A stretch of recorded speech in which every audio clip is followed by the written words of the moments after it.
देखिए स्टूडेंट, आज हम सीखेंगे profit and loss account.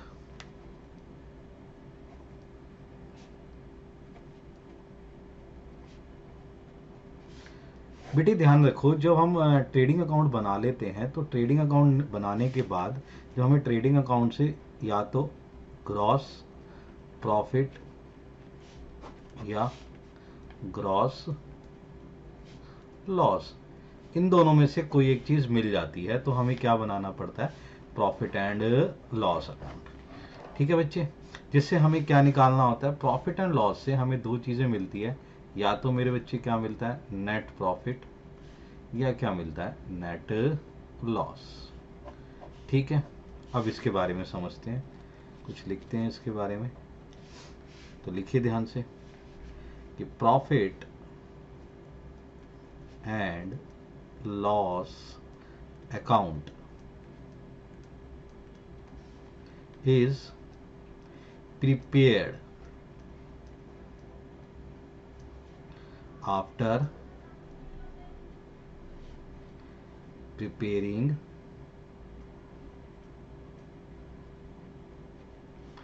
the trading account।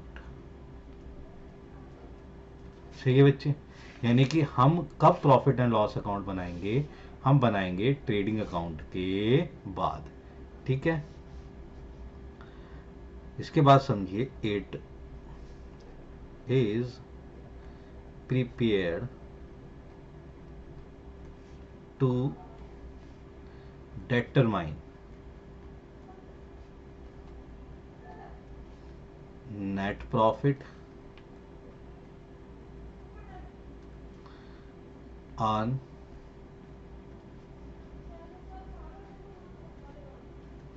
or net loss incurred by the business during an accounting period। अब मेरे बच्चे ध्यान से समझो, मैं क्या बताना चाह रहा हूं, मैं क्या कहना चाह रहा हूं कि आप जो भी प्रॉफिट एंड लॉस अकाउंट बनाएंगे वो आफ्टर द ट्रेडिंग अकाउंट क्यों बनाएंगे? सर हमने डिटरमाइन करना है। क्या डिटरमाइन करना बच्चे? या तो नेट प्रॉफिट हमने कितना अर्न करा है बच्चे, या हमने नेट लॉस कितना इनकर्ड करा है बच्चे। अच्छा, ये कब बनाएंगे मेरे बच्चे? बिजनेस के लिए बनाएंगे और अकाउंटिंग पीरियड में बनाएंगे। ये हमारा नेट प्रॉफिट का सही है निकालना और नेट लॉस निकालने का मेन मकसद है। अच्छा बच्चे, अब आप ये कहेंगे कि सर हमने तो एक्सपेंसेस उसमें दिखा रखे थे प्रॉफिट एंड लॉस में, सॉरी इनडायरेक्ट एक्सपेंसेस जो हैं वो प्रॉफिट एंड लॉस में, और जो तुमने एक्सपेंसेस दिखा रखे थे, ये एक्सपेंसेस जो थे, जो डायरेक्ट थे, ये डायरेक्ट एक्सपेंसेस आपने कहां दिखाए थे बच्चे? ट्रेडिंग अकाउंट में। अब जो भी इनडायरेक्ट एक्सपेंसेस होंगे वो कहां दिखाए जाएंगे बच्चे? प्रॉफिट एंड लॉस अकाउंट में। बेटे जो फैक्ट्री के खर्चे थे, मैंने बताया था आपको, वो ट्रेडिंग अकाउंट में दिखाते हैं। अब जो फैक्ट्री के अलावा खर्चे हो गए वो सारे के सारे प्रॉफिट एंड लॉस में सर कहां दिखाए जाएंगे? डेबिट साइड पे। इसी तरीके से बेटे आपको हो सकता है कि इनडायरेक्ट क्या हो? इनकम हो। वो जो इनडायरेक्ट इनकम है वो कहां दिखाई जाएगी? Sir profit and loss account में। ये कहां दिखाई जाएगी बेटा? क्रेडिट साइड में। तो हमारा मेन मकसद क्या है कि जो हमने एक्सपेंसेस हैं, एक्सपेंसेस को दो हिस्सों में डिवाइडेड कर दिया, डायरेक्ट और इनडायरेक्ट। जो डायरेक्ट वाले एक्सपेंसेस थे तो वो तो हमने ट्रेडिंग अकाउंट में शो कर देने हैं, और जो इनडायरेक्ट एक्सपेंसेस हैं वो बच्चे कहाँ आ जाएंगे? प्रॉफिट एंड लॉस में। और जो भी इनडायरेक्ट इनकम होगी वो हम कहाँ बना लेंगे? क्रेडिट साइड के प्रॉफिट एंड लॉस। ठीक है मेरे बच्चे, अब इसका एक फॉर्मेट है, मैं उसको फॉर्मेट के हिसाब से आपको समझाने की कोशिश करता हूँ। देखिए ध्यान से, ये देखो बच्चे, यहाँ पर ना हमने जो फॉर्मेट बनाया है उस फॉर्मेट के हिसाब से समझो। देखो बेटे, ऑफिस के खर्चे के बाद आप कहाँ जाते हैं? ऑफिस के खर्चे के बाद आप कहाँ जाते हैं? या तो आप ऑफिस जो है और एडमिनिस्ट्रेशन, ये है फैक्ट्री के खर्चों के बाद, ये आपने खर्चे दिखाने हैं। ये आगे आपके खर्चे। सर ऑफिस में कौन कौन से खर्चे होते हैं मेरे बच्चे? सैलरी का खर्चा, ऑफिस का रेंट हो गया, उसके टैक्सीज या रेट्स हो जाएंगे, यानी कि रेट्स मतलब बिल्स की बात कर रहे हैं, उसकी लाइटिंग का खर्चा, और कोई भी legal charges, postage, printing, insurance and audit fees. ये जो भी रिलेटेड होंगे आपके ऑफिस के खर्चे। देखो ध्यान से, ये जो सारे खर्चे हैं ना बच्चे, ये जो जितने भी टोटल ऊपर से लेके नीचे तक डेबिट साइड पे जो भी हमने खर्चे दिखा रखे हैं, वो सारे के सारे एक्सपेंसेस डेबिट साइड पे दिखा रहे हैं, लेकिन ये फैक्ट्री के अलावा है।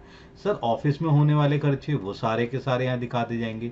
Selling and distribution, selling and distribution जो हम सेल कर रहे हैं, जब सेल करते वक्त या उसी तरीके से सामान को भेजते वक्त कहीं और दूसरी जगह, तो उस समय जो भी मेरे खर्चे होते, देखो बेटा मैंने वहां कैरीज बताया था, ये कैरीज आउटवर्ड है, वहां इनवर्ड था बच्चे, समझ रहे मेरी बात को? एडवर्टाइजमेंट के कोई भी एक्सपेंसेस, कोई भी godown rent, commission, brokerage, bad डेब्ट। बैड डेब्ट मतलब आपने किसी से पैसा लेना था, वो पैसा नहीं दे रहा, सही है, तो आपका पैसा डूब गया, तो आपका एक खर्चा हो गया, नुकसान हो गया, लॉस हो गया। आपने सामान बेचा था और उससे पैसा लेना था, लेकिन उसने पैसा नहीं दिया, तो बैड डेट्स हो गया बच्चे। उसके लिए जो भी कोई तुमने प्रोविजन बना रखे हैं, वो सारे के सारे एक्सपेंसेस सेलिंग एंड डिस्ट्रीब्यूशन में दिखा देंगे। बेटे एक चीज और ध्यान रखो कि सर इनके अलावा भी खर्चे होते हैं। हाँ बेटे, बहुत सारे खर्चे बिजनेस साइड पे होते हैं। जैसे कुछ खर्चे मैंने देखो फाइनेंशियल में लिखे हैं। ये देखो बेटे, आपने ये जो हेडिंग्स हैं, ये हेडिंग्स आपने नहीं लिखनी, ये तो मैं आपको एक्सपेंसेस को समझाने के लिए कर रहा हूं कि भैया जो भी आपके पास एक्सपेंसेस है, उस एक्सपेंसेस को समझिए कि भैया फैक्ट्री के अलावा भी बिजनेस में बहुत सारे खर्चे होते हैं। जो भी सारे खर्चे होते हैं वो सारे के सारे खर्चे प्रॉफिट एंड लॉस अकाउंट में दिखाए जाते हैं। तो डेबिट साइड में क्या दिखाया जाता है? डेबिट साइड में एक्सपेंसेस दिखाए जाते हैं। और जो कोई भी आप इनकम अर्न करते हैं, तो ये जो होती है, ये इनकम्स आप यहां दिखाते हैं क्रेडिट साइड पे। तो पहले तो दो चीजें समझिए। तो इसमें सारे के सारे खर्चे हो गए। तो मैंने आपको बताया ऑफिस से रिलेटेड, सेलिंग से रिलेटेड या फाइनेंशियल। फाइनेंशियल खर्चे कौन से होते हैं बेटे? आपने किसी से लोन्स ले रखा है, बैंक से, अदर कहीं से भी लोन्स ले रखा है, फाइनेंशियल इंस्टीट्यूशन से लोन रखा है, उस पर आप क्या देते हो? इंटरेस्ट देते हो, या बैंक ने कोई चार्ज काट लिया, सही है जी। ये लीगल चार्जेस भी हो जाते हैं आपके बेटे, दो तरीके के। देखो यहाँ पर भी लीगल चार्जेस मैंने बताए, और यहाँ पर भी। अगर ऑफिस से रिलेटेड कोई लीगल चार्ज दे रहे हो तो वो ऑफिस का खर्चा हो जाएगा। लेकिन आपने क्या करा, कोई लोन लिया या कोई चीज, सही है, लेते वक्त आपने कोई लीगल चार्ज दिया, तो उस समय वो खर्चा फाइनेंशियल का एक्सपेंस चला। सर हमें कैसे पता लगे? मैंने आपको क्या कहा बेटे कि आपने ये जो हेडिंग्स हैं, सही है, ये नहीं लिखनी, ये सब हेडिंग्स आपको दे रखी होंगी, वो चीजें आपने ले रखी है। अगर आपने कोई इसी तरीके का कोई भी डिस्काउंट दिया है, वो भी आपका फाइनेंशियल एक्सपेंसेस में जाएगा।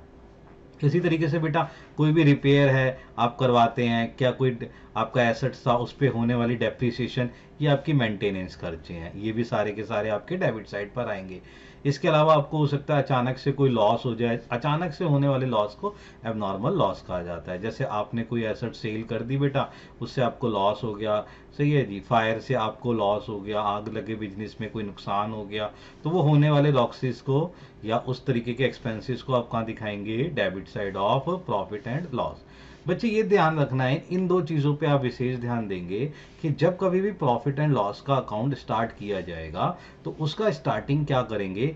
या तो वो ग्रॉस लॉस से स्टार्ट होगा या ग्रॉस प्रॉफिट से। सर ये कैसे पता लगेगा? मेरे बेटे जब आप ट्रेडिंग अकाउंट बना लेंगे, तो ट्रेडिंग अकाउंट का जो बैलेंस निकल के आएगा, वो मे बी ग्रॉस प्रॉफिट होगा या ग्रॉस लॉस होगा। अगर ग्रॉस प्रॉफिट है तो आपने मेरे बच्चे क्रेडिट साइड पर शो करना है, और अगर ग्रॉस लॉस है तो बच्चे कहाँ शो करना है? डेबिट साइड पे शो करना है। तो उसके बाद आप सारी की सारी एक्सपेंसेस यहाँ दिखा देंगे।